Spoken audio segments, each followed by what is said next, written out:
Welcome to Let's Talk Real Estate and Stuff, the podcast where we dive deep into the world of real estate investing and the random stuff that makes life interesting. I'm John Whitfield, joined by my one and only co-host today, Brandon from Ted Sysops and mobile home operator.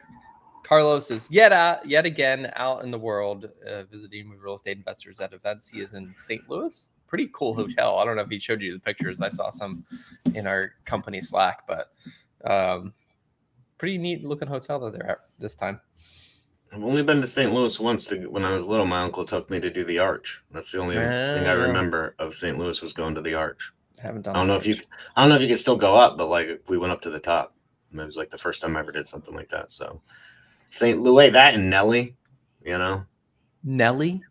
You don't know who Nelly is? The singer? Yeah, Country Grammar. Yeah. St. Louis. Oh, okay, yeah. St. Lunatics, Yeah, bro. Yeah. I will say, I just want to say this for all of our listen to this story though. So, Carlos is finally doing the carrots. Nice. He's doing the carrots, and he's gonna have a table at the booth with carrots and dip and all that stuff to drum up things. And he's like, some dude comes up to him before he's done this, because he's doing it today. Today's like where he's bringing it, but I guess yesterday at whatever the first day or whatever, some guy comes up to him and tells him, "Hey man, like you should really have like carrots." and as an inside joke we have about like people on social media trying to like claim they predict the future. Mm-hmm. And I was like, yeah, Carlos, he probably listens to the podcast and he's just trying to predict. I was like, he's probably trying to predict the future. I was like, next thing you know, he's going to make tweets about it. And then when you do it, he's going to be like, it was his idea. Mm-hmm. But so I'm not the only person to have thought of that. So we'll see how it goes. I am sure if he has enough carrots, he will be the table to be at. Do you know the name of the event? I forget the name. I can find it in a couple if you're in seconds. St. Louis, stop by for some free carrots and get some info on some SEO. It's irrelevant. They are at. Nope. Hold on. Now it's going to bother him, but it's like I thought of some. I told him to bring a trench coat and like wear it. You know how like people in New York City, they like open it up with the watches. I was like, bro, you should walk around with a trench coat with little baggies of baby carrots tied. And then the other one has these little packets of dip. And you're like, what you need, man? Real Estate Wealth Builders Conference. Oh, yeah. If you want to build some wealth, go to the Real Estate Wealth Builders Conference in St. Louis and get some carrots. Get some carrots from Carlos. That would be pretty cool. So what are we talking about today, man? Let's jump right into it. Yeah, I got two things to talk about. We are releasing next week a new My Dashboard for Investor View. So actually, what I should do here is have the before and after. We spent a lot of time with our new carrot counterparts who have some very experienced people in UI, UX, and customer research. Kind of went in and looked at how people, what they see when they log in and how they take action. And so here, let me share my screen. So like just for some background, like at first, before I started working with John, you had no dashboard. Then you and I started working together, came out with the team version, Premier, Premium, created a version 1 of the dashboard. You've been tweaking it for the last couple of years. Yeah. And now this is technically like V2, like this is the upgraded V2 of the dashboard. So this is a pretty big step for Investor Views. They offer a lot of stuff, but as a team, someone who operates a team, not me, but like if you do, you need to have a good dashboard. And so I'm excited to see, although I don't, it does not change the team dashboard. So it is just I'm the talking individual about user. Yeah. Okay. Let's check it out. So this is the user, the acquisition agent. Is that what you're saying? Correct. So this is the acquisition agent. So this is what they see in their current My Dashboard. What are these sexy graphs that we're looking at here? I love charts. Yeah. So these are showing you your. What is that? Your overdue actions. So it's I can't remember the exact title of what this chart is, but the bigger, the more there is in that area. And if this shows overdue, and then if there's some due today, it'd be there, and then you see all your opportunities by status. So each color is a status. The outer circle is the status. Yes, I can't really. It's a smaller. Okay, so I see it now. So it goes status and then pipeline. So it's like call attempts. What is that? Call attempts around each ring. So the outer ring is the what are they called? I'm sorry. Statuses. And what are the inner rings? Pipeline. pipeline. Okay. Yeah. And then you've got your little scorecard down at the bottom, and then you see the left-hand nav and the top nav. Can you? But hang on, go back to my opportunities with the inner rings and the outer rings. So can you click on those? It only expands it. Okay. So you're looking and you're seeing. So what happens if you? Okay. So what's the inner? So opportunities. Oh, there we go. Yeah, it's just Oh yeah, I like the way it loads. Yeah, that's nice. So you got a really good visual of what you have due and where you're at with stuff. Yes, correct. So here's where we are today, or will be next week. So this is the new design. So we got a new top nav up here. Wait, what is this? This is the new one. We were looking at the old one. Okay, cool. Because I was going to say some stuff, but okay. New top nav, a new side nav as well. So we simplified this list. We've got feature settings. So it's not so much visual. Hang on, I'm sorry to keep cutting you off. I'm trying to get a handle. It's not visual. Yeah, it's more actionable. Correct. Yeah. So here, because I said, can you click into it? And you're like, no, right? No. And right there, I was about to be like, bro, this is the new version. Like, so right here, it's all visual. I could look, but I could not do. So now let's hop over to the other one. This is all actionable. So we've got so you're doing four priority actions. So obviously we're an action-based system, and we're like, just go to your action screen and get through whatever you have due today or overdue. But with the new My Dashboard, we pulled out what we classified as the 4 most important actions. If you have these due today or overdue, you should get these to 0 first. So they're all here. And we got the quick actions here, so you can edit things, fetch the proper report, view the notes, all from the My Dashboard. And then if you click into them, you will go straight to the lead in a new tab. Yeah, go back. Click on notes. Like, do that where you hovered over it, and I want to see how that pops. Oh, cool. Click another one. I don't think any of these have notes on them. No, yeah, but click another feater though. Oh, and then option. So if you edit action, if you're like, so you can do all that from there. So like, I don't have to click in if I'm like, no, this, I don't want to do that today. And this is on the user side, so the acquisition person sees this. Correct. Yeah, and so like, let's say this due diligence, I'm like, actually, you know what? That's not a due diligence. That needs to be a following up task, and I'm going to do that tomorrow. Oh, you can work the whole thing. You can work the whole thing. Yeah, I don't think people understand this. So like before, I would have to click in, and then I'd have to go over to the action tab, and then I'd have to go work it from there. So I would keep different. So I would have to open up in different tabs each property itself, and then work. Yeah. Correct. So here I could do it without switching screens.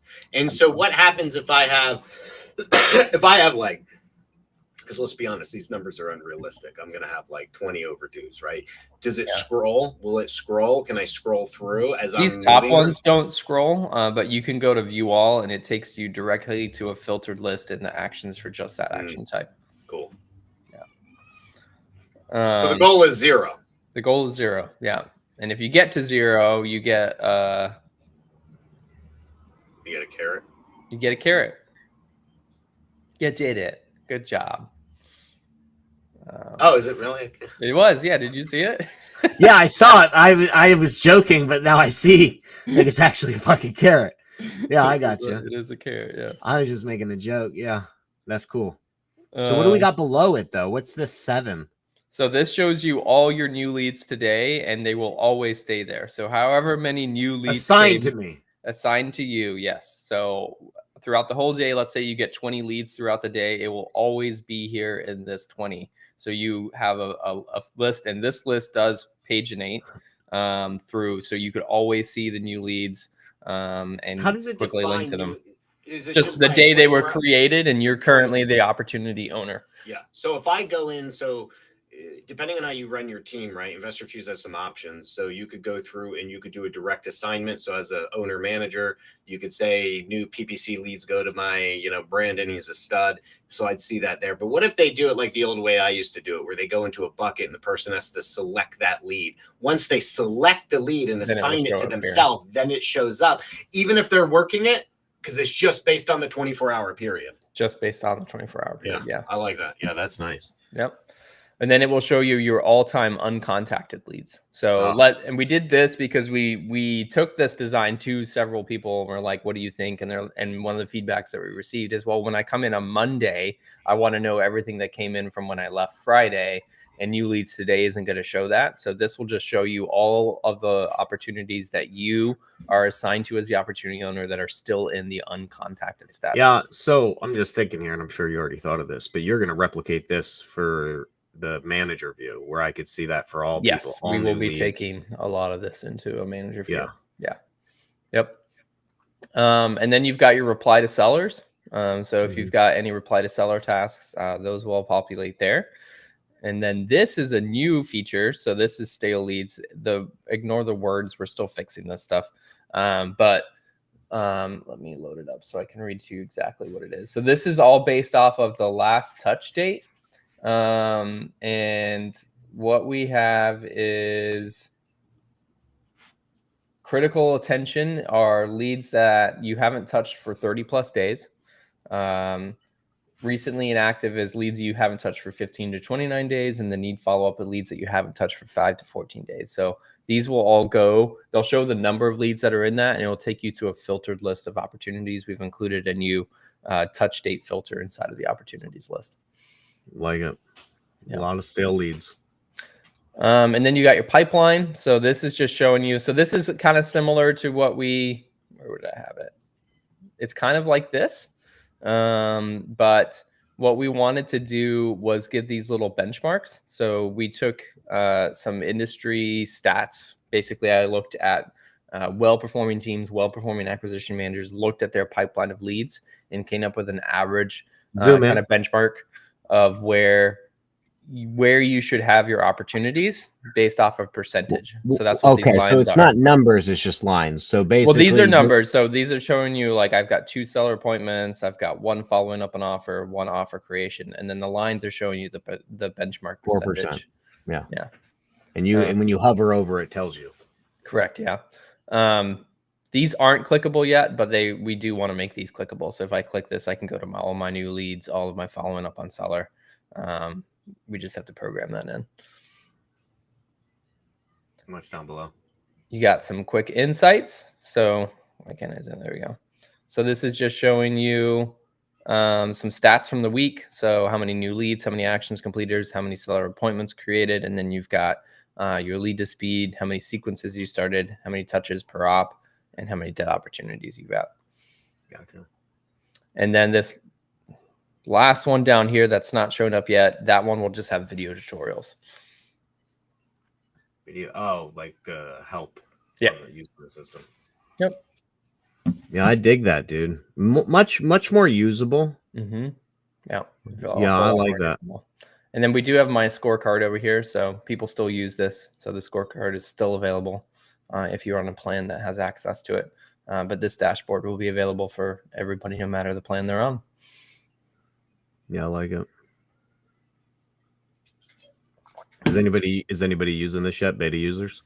No, we don't have this on beta. We did do a fair amount of user research and user validation, so we're confident. We're just pushing it live. I noticed you didn't talk to me about it, but that's cool. You don't use it anymore. I know. But the ideas are all still here, my man. The ideas are all still here.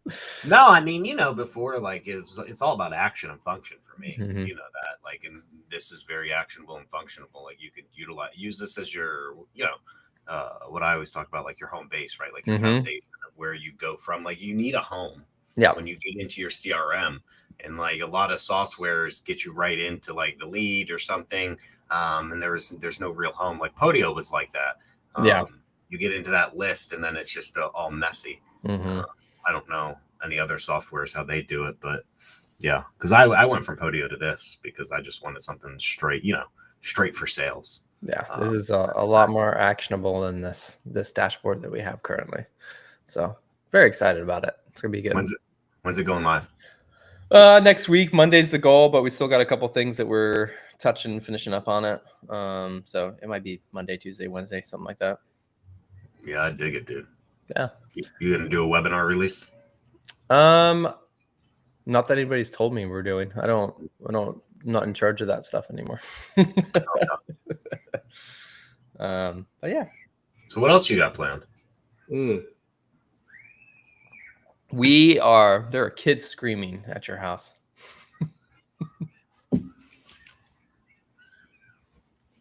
Yeah, so I live across the street from a school. Oh, that's right. I forget about that. You can hear them out there? That's funny. Yeah, but I can switch to my other mic. No, you're but good. It's barely noticeable. But they did get rid of the chicken. Oh no. I feel bad. The school's a pain. The school's a pain in my ass. I got into it with the cops one time with the school. Because we have like outdoor cats that roam between me and my neighbor, and she kind of takes care of them. But like they help us, well, they did until she fucking overfeeds them. But they used to keep the rats at bay. Yeah. But like, and then one time they put, and like they were my cats, right? Like I consider them my cats. But like they put some cages out, and my nephew who's living with me at the time was on a walk, and we hadn't seen one cat for a while. And he heard it whining. It was underneath one of the some schools when they're overcrowded, they put those mobile modular homes. And he looked and he saw it through the fence. So he hopped the fence and it was just in the Florida heat, just literally dying in this cage. And he took the cage and came up and so like a day later, whatever day it was, the school realized it and the pest control company was going to charge them for the missing cage. And the cops came because they saw on the camera people, which was like me and my nephew and my wife, going over it, but they lost us as they walked across the street. So he just knew it came to my property and he was grilling me about it and I was denying the whole thing. And I'm like, I have no idea what you're talking about, right? And it's fucking deny. And then the officer's like, listen, like, I don't know. But one, it was in my trash. So if you don't know anything about the law, when your trash goes to the curb, it ceases to be any of your private property. It could be searched. And I'm like, well, fuck. Like, I'm going to put this down for trash day. So he was like, all they want is their cage back because they're going to get charged. So I was like, listen. I was like, I'm going to give you the fucking cage. But you tell that school I have a problem because that was my cat they caught. And if they're going to be in a neighborhood, they need to understand that pets roaming. I was like, if they want to catch a possum, that's fine. But they need to check their cages because my cat almost died in it. So you could tell them that me and them have a problem, but I'll give you your cage back. But I'll do it again if I see an issue with it. And like the officer took the cage, brought it back, and I never heard from them again. And they did the same thing with the chicken. But this time, it's not my chicken. They caught the chicken? How do you catch a chicken in a cage? I'm sitting here doing a meeting and I hear the chicken whining. Like roosters whine, apparently. Like it was not a regular. It was like, and my neighbor, she's texting me like, because she's like the neighborhood Karen. She's like, they got him. Yeah, I don't know. They said they're taking him to a farm. Live, quote, air quotes. And I was like, oh man, my kids are going to be like really upset. That chicken is more popular than like a Hollywood movie star in this area. And she's like, they'll find something else to focus on. I'm like, such a fucking Karen. But like, I get it. Like roosters could be angry. You got to protect the kids. So they had the trappers over there. And apparently they caught both of the fucking chickens. And I no longer have roosters around here. Well, it's quieter. It's bummer for your kids. I feel bad because some kid tried taking it the other day. Yeah. So like I'm out in my garage working and like this dude's like these two kids on their bikes are like just sitting outside and I go out and there's one kid just stroking the fucking rooster, just petting it. And apparently it told my mom that it was his rooster. I didn't know this. I found it out after the fact. And all I see him do is petting the rooster. I'm like, cool, whatever. But then I see this fucking kid pick up the rooster and get on his bike and try to hold it like a football and ride off. I go, hey. And he stops and he looks back. I go, and with stern, like dad voice, put the chicken down. And he looks at me and he's like, what? And I said, put the chicken down. He puts it in the middle of the road. I go, probably not in the middle of the road, bro. The chicken runs away and he rides off. But now I'm sad because like I feel like an ass because if this was really his chicken and he never came back to get it, because I figured he'd come back with his parents. If it's his chicken, he'll come back with his parents. But I'm not gonna have a kid riding with the chicken like a football through the streets. And anyway, never came back. School got the chicken. I no longer have chicken. End of story. That's some good school stories right there. When you live, I live in town in a commercial area. I have an acre of land. There's a few houses. I'm surrounded by schools, churches, buildings, and it's like I always have wild stories. So anyway, so let's revert back from the school and the screaming kids and go to what do you got planned for investor views? We have a lot of things planned. So we're spending the next 3 months working on, I guess, in total 7 different AI features. We already have one out there, so in total there'll be 8. The one that we have out right now enables, it's in beta, but enables you to check your text messages before you send them out from IF3 for compliance. And if there is an issue with compliance for A2P 10 TLC and carriers, it rewrites the text and makes it compliant. So we're spending a lot of time on AI. The first couple things that we're doing is bringing in AI summaries, call transcripts, and keywords. How are you doing that? You link in with smartphone, or yeah? are you just reading the recordings? No, we were going to do it, but smartphone released their own feature. So smartphone has AI summaries, full transcripts, and AI keywords. So you can put in like repairs as a keyword, and then it will pull out segments from the transcript that relate to repairs. So we'll bring that all into our system. And then we also integrate with Dialpad. Dialpad has a lot of AI features. We're not putting all of them in, but it has an AI summary AI. But what does outcomes. This do? What does this do for me as the acquisition guy? For the acquisition, I'll give you some insight of like how it relates to our features. I do think it's useful for acquisitions. I think it's more useful for like lead manager, like if you have a lead manager that's helping you. Like I've encountered a lot of people who are like lead managers are reviewing the phone calls and then like updating the CRM for like smaller businesses like mom and pops, and they've got one VA that like kind of help them with lead management. So I don't think, I mean, it's nice. Like you can go look at an AI summary, and the Dialpad ones are nice because they give you like what was the outcomes and what are the next actions for this phone call. And so you'll see all of that in a paragraph versus like having more to sales based. Yeah. Having to enter in those notes yourself.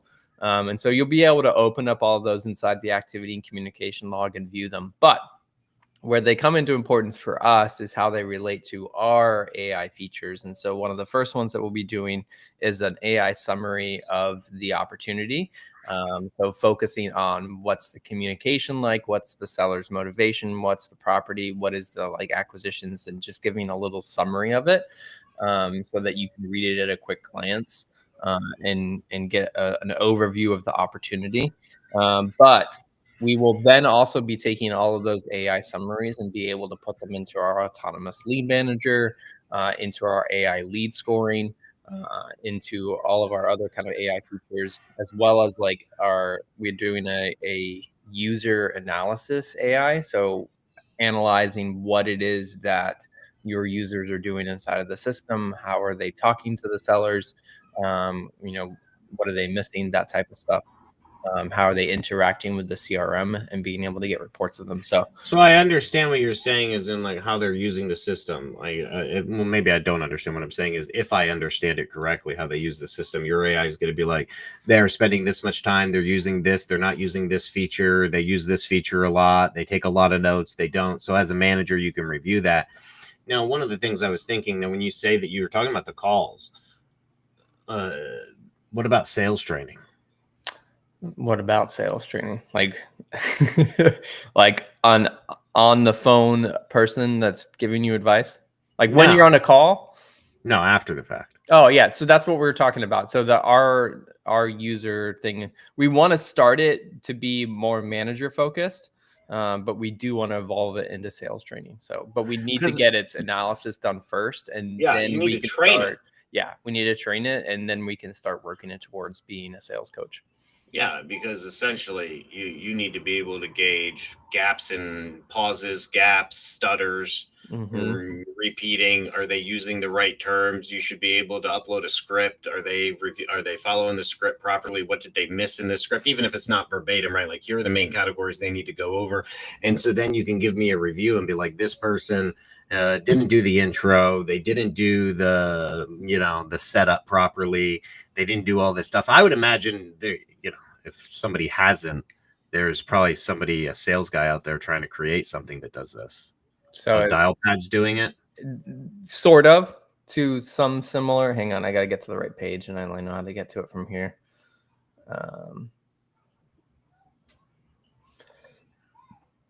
Where is it?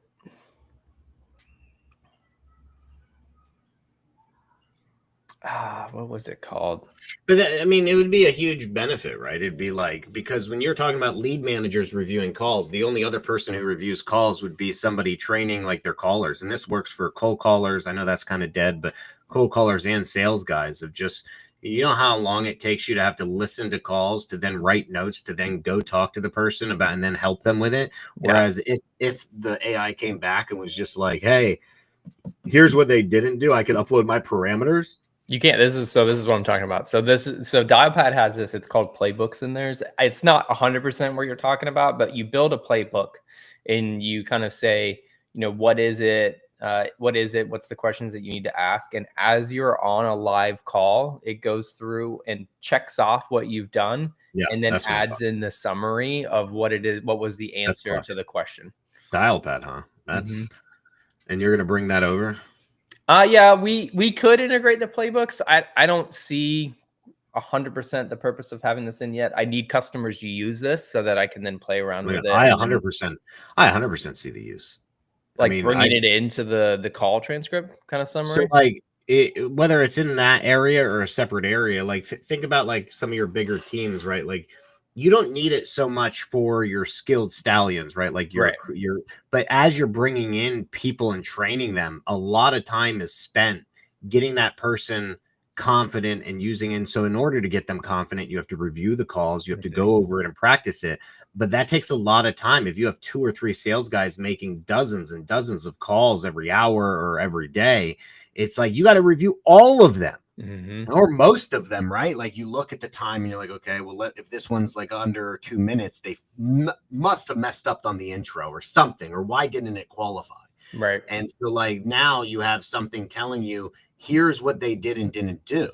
Right. And that I think would be very valuable for somebody with a team of acquisition people or bringing in new people, churning new people. Like that's. Yeah, it is pretty useful for that. I mean, we could definitely bring it into that AI user feature.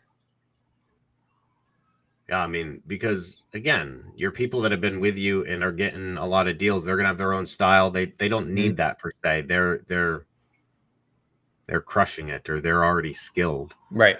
Yeah. But so it's those people that are bringing on a lot of. Yeah, you're trying out new people and you're training them, and that would cut down on your training time. Yeah. Because let's be honest, you tell all your people to go, even if you tell your acquisition guys, like I used to, like, hey, go listen to your calls. But it's like reviewing a play. It's like reviewing video after a football game or something, right? Like watch your game. But like a lot of them, they don't want, it takes a lot of time and they want to make money. So like you have this thing of like, if my call was 15 minutes and now I got to go listen to it, that's another 15 minutes of me not working. But if you just have this and it's like, here's where you messed up, maybe even make recommendations, like, dude, that would be. That's where I want to get to, one day at a time. Yeah.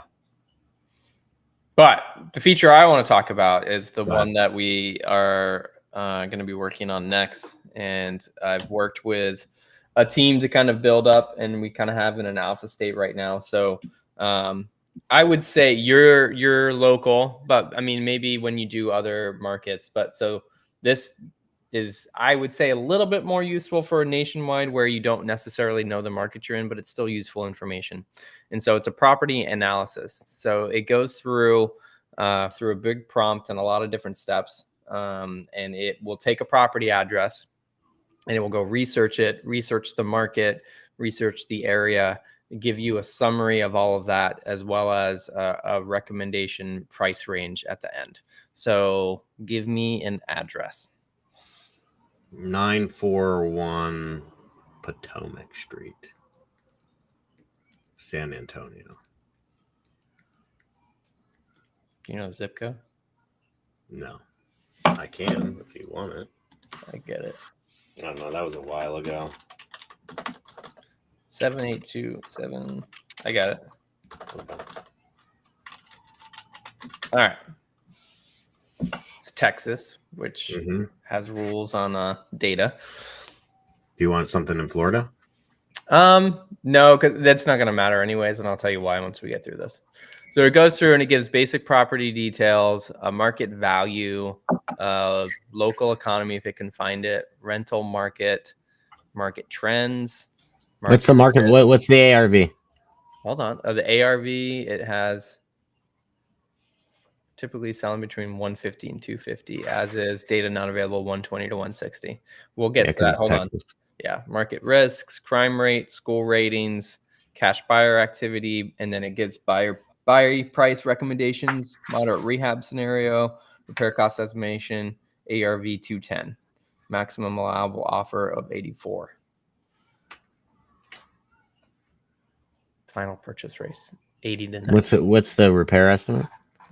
So it said moderate rehab repair estimate at 30 square feet, assuming 100. So it doesn't actually say it, but it's in the math. So what is it? 30 times 1,800.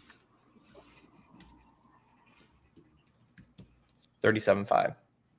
Slight, but yeah, it's been a while, but that was like, yeah, that was a higher. I think we were at like 50.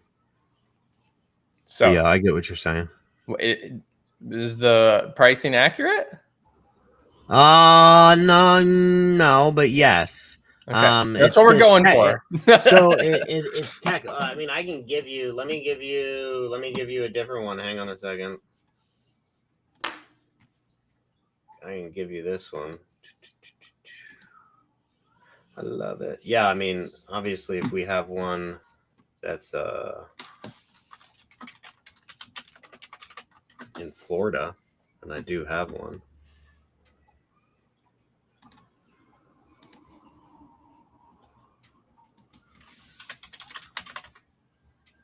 There it is. Lakeland Gem, 720 Woodward Street. Woodward, W-A-R-D. Lakeland, Florida, 33803.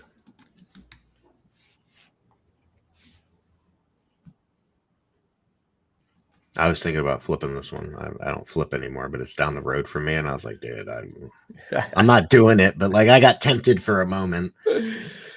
All right, medium sales price before the zip code, regional estimate 250. So it doesn't have a buy price recommendation. So it says final purchase price 85 to 90. So here's the thing. So this by itself, this is just a prompt with, and potentially not even searching the web. So this is just our first start of this data. Why does it say null?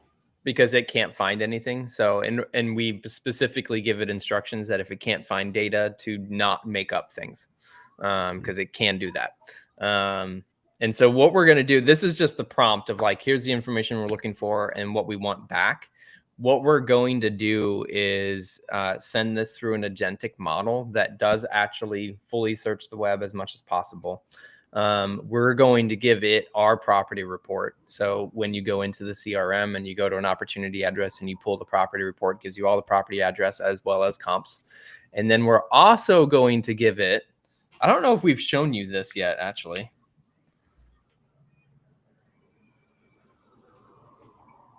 I got to get the right version. Hang on.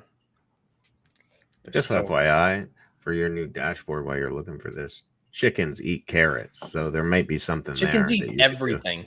So like you could like have a little rooster running across the stream. Yeah, I got to like eating random carrots. It could be a new mascot for carrot, you know. Come on, give me the right link. Hold on. So they're selling this one for $275. So they're probably in it for like $225. Claiming ARV is like in the 400, 450 range. Interesting. Which is definitely not happening. Go to carrot.com on your side. Tell me if you see something on the homepage called Market Scout. Yeah. Okay, here, you share your screen. Oh, that's awesome. How do I turn mine off? There we go. So Market Scout is a new thing that Carrot has launched. It's currently being A/B tested on the website. So I was getting the other test. Market Scout, I'll just let you play with it and see what you think.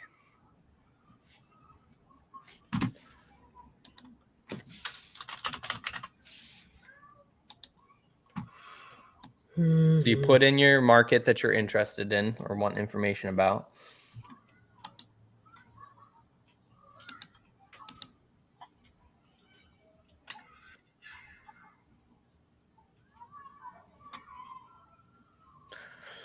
So it goes in and it looks at your market, and then it will look at surrounding markets. And so it gives a market summary of population, housing units, and average home value. And then it looks at a lot of other statistics. So we have buyer data in there, wholesaler data in there. And then we're working on putting keyword data in there. It's a report. It's meant for like a lead magnet. So getting people to convert to use Carrot website. So you got to put in your email address to get to the rest of them, but it will then look at the surrounding markets and then rate them and say where you should spend your time. So my point of bringing that up is we're taking that data as well and bringing it into this property research tool. So really, Investor Fuse is doubling down on the sales team. Oh yeah, that is all that we're doing with our AI features as the sales team. Yeah. Yeah, I mean, I can see some bennies with that, definitely some benefits, especially, I'm assuming where you got your inputs from, but it's like, are you going to allow them to adjust some of those things on their own? We're not sure yet. We start on this in a couple of weeks. We might let them adjust the prompt. There's going to be 2 versions of it. The first one will run when an opportunity is created as an initial interpretation, and then you can run it again once an acquisitions manager has made contact and put in real seller information to adjust what it is. That's what I'm thinking, right? So, like, if you allow me to edit in and you're like, you read my call. And I'm like, okay. And, we all do it. Like, tell me about the home. The roof sucks. The AC's this, blah, blah, blah, blah, blah. And like, you'd have to have a negative, what do you call it? Like a handicap to it, because every seller, if they remember my old saying, if they say it's good, it's average. If it's average, it's poor. If they say it's in bad condition, it's a piece of shit. So you would have to run something like that if it's reading the call. But then like it goes in and now it updates and it's like, okay, well, here's the real rehab, because that's the biggest thing, right? Like when you're pricing a deal, acquisition people will always be nice. Yeah, they'll always lean to the 35K instead of the 50K. Right. The roof, but if you have the real numbers baked in and you have like, here's industry averages, and then you listen to the call and the seller's like, roof is bad and that roof's going to cost X amount, I can't fudge it and be like, no, it's not 15. It's really 10. Like, and that's what people, sadly, that's what people do. But that could help you get closer to a realistic number without me having to do anything manually, Yeah, that's a good idea. We haven't really looked at pulling out repair stuff from the phone calls. That's why I'm here, baby. That's what I do. I may not wholesale anymore, but you did it for long enough. Yeah, I know. But I mean, that would be very helpful. I could see that. I don't know how you would do it. I'm not the tech guy, but it's like something like that, because if you can do that for me, now what you do is you save me from having to get another software to go and figure out values or to go and comp. And because a lot of times what I always just tell my sales guys is you got a lot to do when you're on the phone. Yeah. You have a lot of websites to open up. And so if you had a CRM like Investor Fuse that saved me from having to go to PropStream and pull comms and then use my Excel sheet or a calculator to do some mental math, and you straight up told me, here's the average sale value, like you would break it down like average sale values, right? And I would recommend, right, if you're going to do this, you work in a stepping stone. Can you hear me? What's the matter? I can hear you. It said my mic was muted, but I didn't do anything. Can you hear me? Oh, I can hear you. Yeah, you would work in a stepping stone and you would do weighted. So, quarter mile, half mile, 2 mile, it would all be weighted, higher weight to the closer. And you would start working on like, okay, here's your average sales price. And then from there, because you don't want to just go off of like Zillow, because even on that one on Potomac, Zillow was way off for us. Oh, really? Because Zillow was way off. It had like its as is value kind of accurate. Yeah. If they sold it in a non-repaired type of condition, but it was way off on its repair value. So you do something like that, and now I don't need to go buy PropStream because you're doing my comps for me and you're listening to my call. So now I can give my offer faster and more accurate And even if you're giving me that data and you're like, here's the average price, and you give me like 2 or 3 options, like I was thinking of, I forget whose calculator it was. I downloaded someone's calculator, and that's kind of what they did. Yeah. They gave you different options. They're like, yeah, so like, here's what we think it is. But like, if you go to the low end and then it ran the high end and then it ran like the budget, and it was like, and here's your offer if you're here, here's your offer if you're right in the middle, and here's your offer if like you want to get like really tight. That's how we have it. Yeah. Yeah. And so now as an acquisition guy, I'm sitting there and I'm like, I don't need to go to Zillow, PropStream, anything. I just use this, and here's my 3 offers. I gauge my seller and I make my offer. And if it's doing it real time, I don't know if we can do real time. I'm very intrigued about that, but because we don't own the phone system, I don't know how to get to that. Obviously you now know what your next project is. Well, I'm right. And I thought I've always wanted a phone system. It would be nice to control it. That's just a lot of work that would take us away.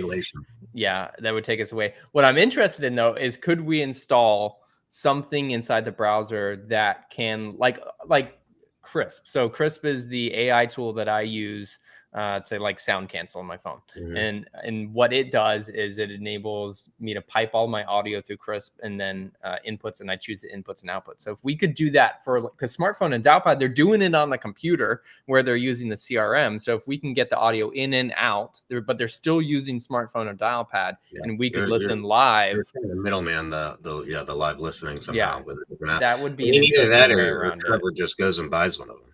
Just be like, yo, Carrot, go and buy a phone company.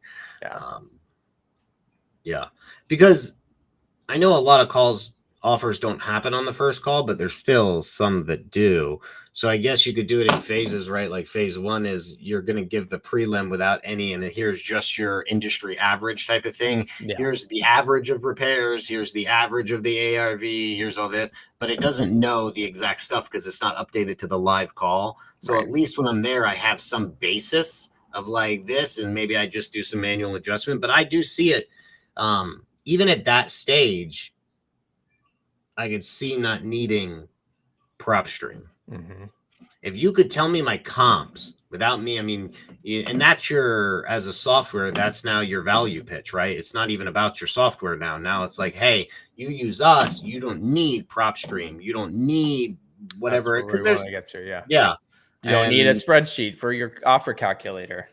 Yeah, because I know like we had Investor Base on, and they were pitching like you would acquisitions, and I argued about that. I was like, bro, like I don't want my acquisition guys to have one more thing to go to, and now I got to get them users on the dispo software to see what offer. Well, I mean, that's what we're doing with the Market Scout data. Is like we have that like buyer sold data now.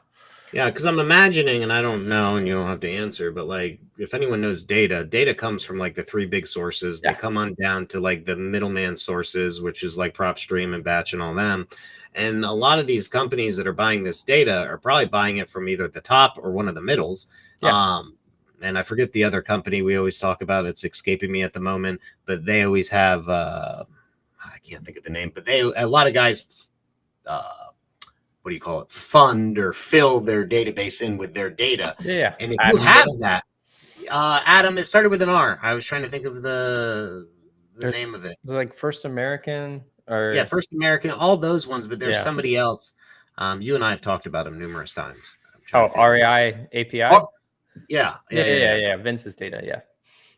Anyway, so you use stuff like that. It's no different than going to PropStream. Correct. You're just doing the work for me. And the other thing, aside from the biggest mistake people make in their offer, other than the repairs and trying to go to the nice side of thing, is the comping. And that's one of the hard, and I used to teach that. It's one of the hardest things. I did calls with InvestorFuse, right? We used to do webinars about it. It's like valuing properties is one of the most difficult things to teach because it is more of an art than a science, and it's left so much opinion in it. I'm like, well, is my home really that? You're taking all that out of it, and here it is. I now don't have to teach that. I mean, that's what Zillow. I guess never mind. I was going to say that's what Zillow was doing, but then you have the other side of the argument of, well, that's why Zillow went out of business. But I mean, we want to get to a point where we can at least give enough data for the user to make those decisions in our platform. Like, I wonder if, yeah, go ahead. I was just saying, not like take all of the work off their plate, because we don't want to be Zillow and people out there making offers because this is what Investor Fuse told us to make and it was wrong. But would Zillow have went under if Zillow did all that before AI? That's true. That's a good point. Like, could Zillow's maybe business not. model? Yeah, could Zillow's business? Zillow might have just been too early to the game. Could Zillow's business model have survived had it had AI helping its people back in their call center? Dude, I just I've been dreaming about all these ways. You could literally if you sent if I was Zillow and this is what I would want to do, I could send a link to the seller and I said, hey, open this up, walk around your house, take photos of every room, send that straight into an AI analysis. Every photo, what's good, what's bad, and then you come back with your entire repair estimate off of all of that. That's totally possible to do now. So yeah, I think you're right. They're probably just too early to the game. With their amount of money they have, they could totally do it. 100%. And where you kind of get this questionable territory of things is you have AI just giving you the values, but then you still have this human element to it of being able to adjust. So one of the differences between Zillow, right? We're saying, why didn't the Zillow model work? Even if they had AI, if you give Zillow the same tool this as you're going to give me locally, you're the actual person making and I'm going to sit here and I know things that person doesn't know because they don't give a shit. I give a shit. My team gives a shit, right? So the difference is they may just say what Zillow's offer is. We're going to look at it and say, well, Investor Fuse said this, but I also know they're probably light on that because it's around the lake and, I can get a little more. And so I think it would be better off in the hands of a local operator than it would a big. So I think you'd have better odds, I guess is all I'm trying to say. Yeah, I agree. Totally. That's pretty cool though. You just have to make sure I don't have to use PropStream. You save me $99 a month. That is what we're trying to get to. Yeah, that's the biggest thing. Mm-hmm. Yeah, we already have a lot of that in our property report already.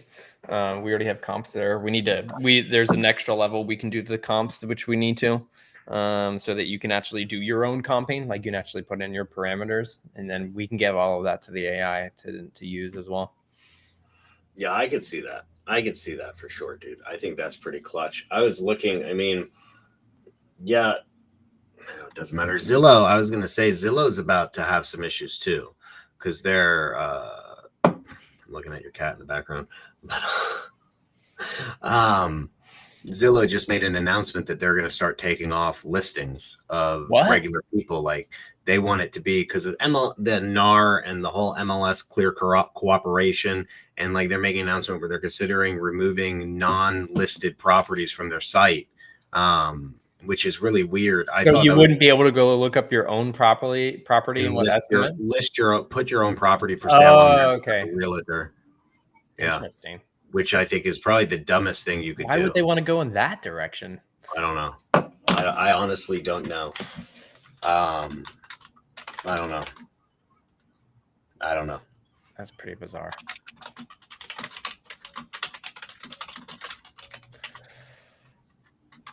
All right. Anyway, that's about it, dude. Well, stay tuned. Next week you can get a new My Dashboard in your Carrot CRM or Investor Fuse space, and then stay tuned for all the AI features we're going to be working on. And I will have an update, fingers crossed, next week about our new mobile home park. I'll tell you what, John, it has been, we could do a whole episode on getting a loan for a mobile home park.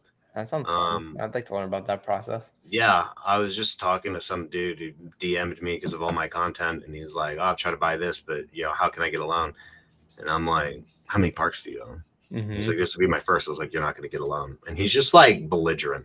No, that's not why they're not giving me a loan. That's not why everyone said no. I'm like, no one's going to give you a loan without experience. Uh-huh. And he's like, yeah, but they didn't even know about my experience. I said, that's not the point. Once you go under underwriting, you could waste all your time doing this, put all your deposits down to spend money. Once they ask you what your experience is in mobile home parks, they're not going to give you an effing loan. So me, I waited for 3 parks. I knew from listening and educating myself that I was not going to get a loan from a bank until I had experience. So I needed seller finance and cash. And so my first 3 parts were seller finance and cash. Once I had my experience, I could then go get a loan. But even then I still needed a partner. And I was trying to tell this guy, like, you just need to bring a partner in, like find somebody with the experience, not me, but like go find somebody.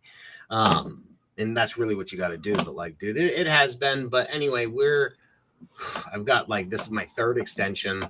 I'm like, the seller is being very patient with me. Once you're this close, she understands the game. We need our insurance bound is the last thing. And this insurance agent is freaking horrible. Laziest person ever. But it's like, now this is the bed I made. Now I have to sleep in it because I'm like days away from closing and I just need it done. So anyway, we'll see what happens. We will see what happens. Maybe I'll be doing some eppies from the park. Yeah, that'd be cool. Oh yeah, you're gonna be staying up there a little bit, right? Yeah, I'm gonna either be in an RV or in like there's an office, so I might just live in that office for a little bit, bring a cot and go. Cot, that's hilarious. Yeah, I'll usually spend 10 days, 2 weeks, whatever. Yeah, out there, and then come home and then go back out in another month or 2 and do more stuff. It's gonna be another fun journey for you, Park 4. Oh yeah, baby. Oh yeah. All right. We'll see you all here next week. Lock and load.